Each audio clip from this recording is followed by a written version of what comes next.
જય શ્રી કૃષ્ણ. શ્રીમદ ભગવદ્ ગીતા શ્લોક નંબર 2.68.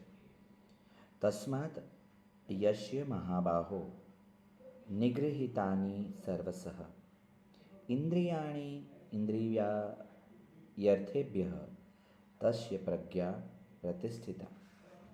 અહીંયા ભગવાન શ્રી કૃષ્ણ સ્થિર બુદ્ધિના પુરુષના લક્ષણોમાં ઇન્દ્રિય નિગ્રહની જે જરૂરિયાત છે એને એમ્ફેસાઇઝ કરે છે.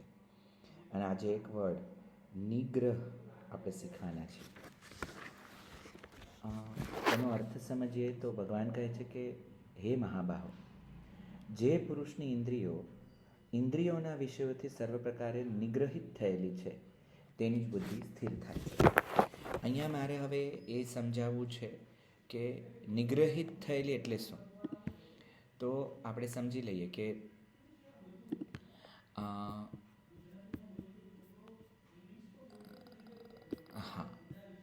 મને નિગ્રહ અને દમનનો ડિફરન્સ સમજાવવો છે કે સપ્રેસ નથી કરવાનું. નિગ્રહને આપણે સમજશું રિસ્ટ્રેઇનથી.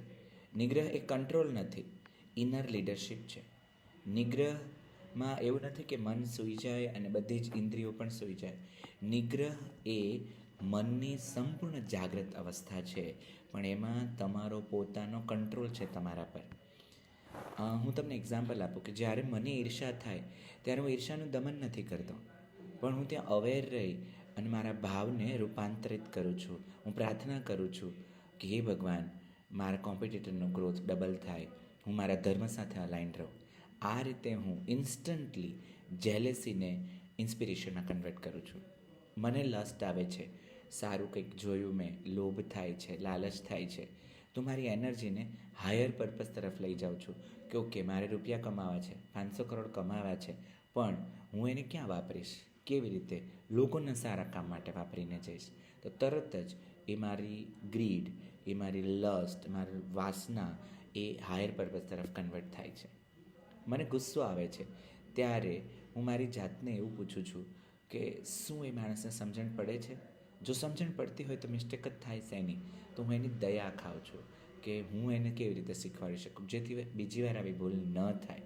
અને આ રીતે હું મારી ભાવનાઓને ક્યાંય સપ્રેસ નથી કરતો, હું એકનોલેજ કરું છું. અને આ એકનોલેજ મને વધુને વધુ અવેર બનાવે છે. અને જેમ હું અવેર થતો જાઉં છું એ મારી ઇન્ટરનલ ડિસિપ્લિન મને હાયર પર્પઝ તરફ લઈ જાય છે. સો અવેરનેસ, પર્પઝ અને અલાઇનમેન્ટથી આપણે ઇન્દ્રિય નિગ્રહ તરફ જઈ શકશું એવું મને લાગે છે. Thank you.